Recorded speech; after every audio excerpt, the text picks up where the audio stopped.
Now, now there's this thing, and I think I'm sort of mixing up a couple different things, so I'll let you untangle the mess I'm making. The there's these super clusters, Yep. um, and just the word super clusters, it's like, okay, there's gonna be Overwhelming. so they're um, eh, they're making some sort of decision now. Is this a separate thing? Like It how is, these yeah. innovation? What is that? Oh, you got it up. You're Yeah. ahead of me. Yeah, so these are different. So these are different from the funding programs. The reason why I put it here Yeah. is because what the government did a couple of years ago is said, look, we want to be the innovation hub of the world. We have to have global domination of innovation pretty much. How do we do that? We know that there's these clusters or centers of excellence across Canada.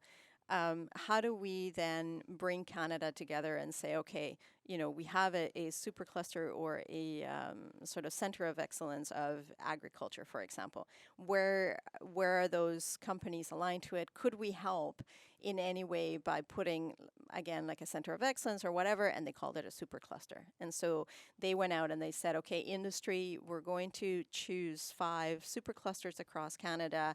We don't know what they are, but you guys can go ahead and put in your application, and then we'll let you know. We'll sort of, they'll make the decision as to what are they going to be called, where they're going to be based. Oh, okay. So they had a tremendous amount of specific industries calling in or making submissions, and then at the end of the day, they came up and they announced that there's 5 superclusters across Canada. The bottom line is that there's centers of excellence that are trying to increase the innovation for each of the companies that are involved.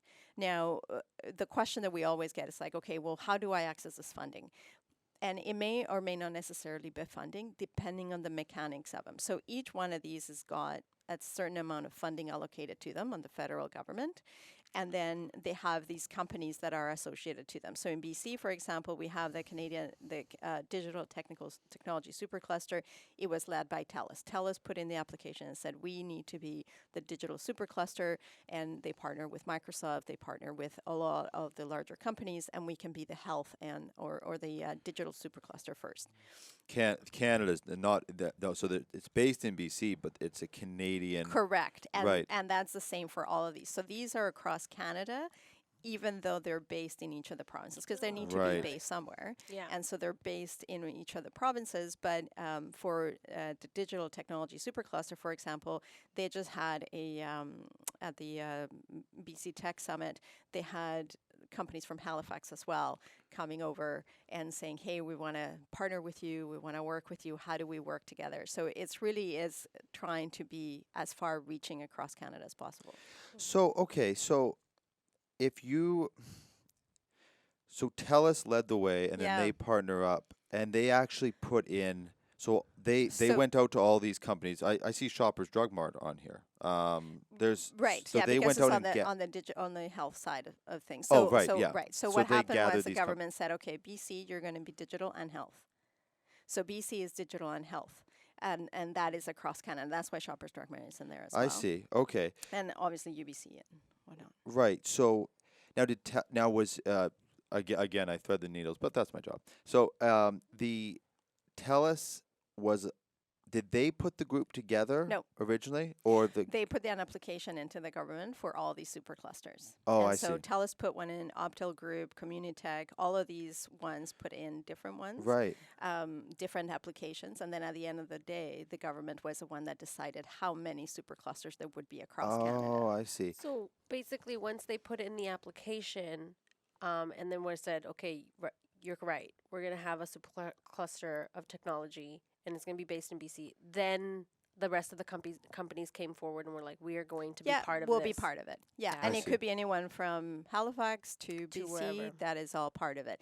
The question that comes up, and I think this will be where you're going, is how do companies that are small, medium size access the fund. Like, okay, so it's great that there's these superclusters. I'm a oil and gas company and a smaller company. I'm not like one of the conglomerates. How do I access this?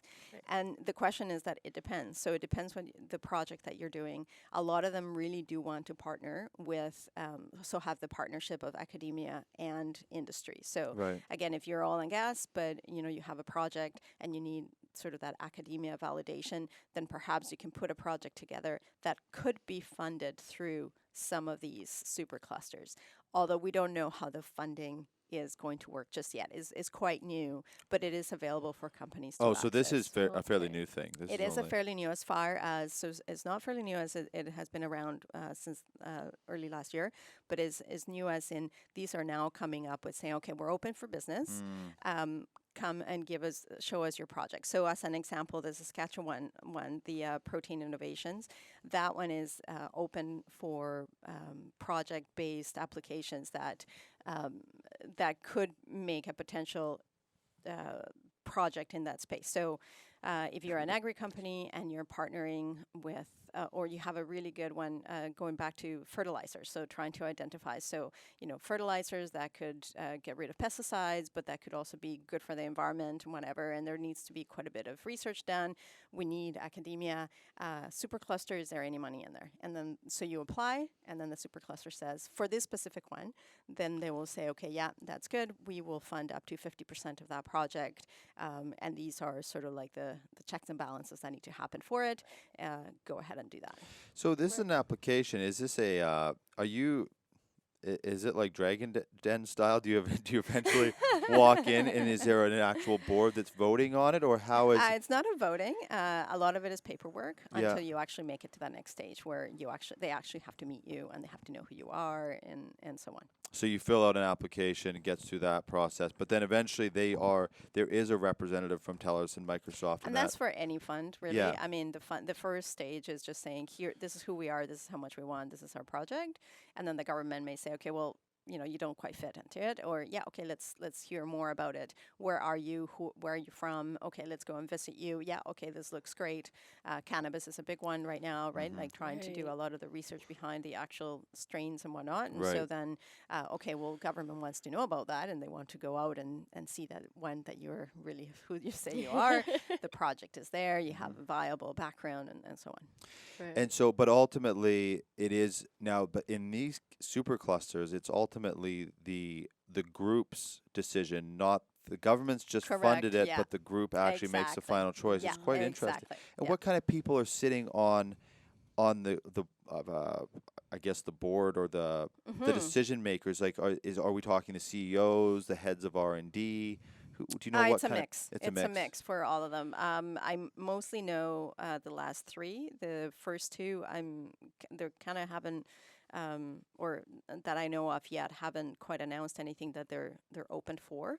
But the last three, I know that they're good people behind them.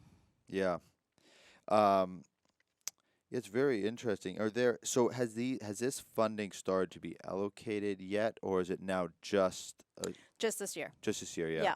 Yeah, I don't think that there's any. They have announced that they are funding projects, but they haven't actually funded anything yet. Yeah. Oh, But I wanted you did touch on something though, and I wanted to clarify it. It's not necessarily just funding though. It could be Correct. that you want to work with A partnership, Right. that you have an idea or you have a project, and you're saying, I want to work with tech, but I don't really know, if they even want my technology. I don't even know what they're doing. Perhaps they may be interested. Yeah, I know a few people, but maybe if I had the supercluster behind me, then maybe they would be able to be more Okay. keen in helping me out. Maybe there's academia, maybe there's interest from someone else. So it's also the piece of the networking just to know who's who in the stew across Canada. Yeah. And I think you touched on this, but is there a limit to the size of the company? Like, can Rogers go to the the Canadian Digital Technology Supercluster and say, "Hey, tell us we got this"? Like, is there? They could. They could. They is, could. Is it? But so there's no. It's not geared towards smaller company. No, it's everyone. Yeah, Everyone. it's just an open thing. I think I would say it the other way. It is open to small companies because smaller companies don't think that they should, or most of our clients are like, "Oh, that's Right. too big for me." No. It's you, not- yeah. You definitely should.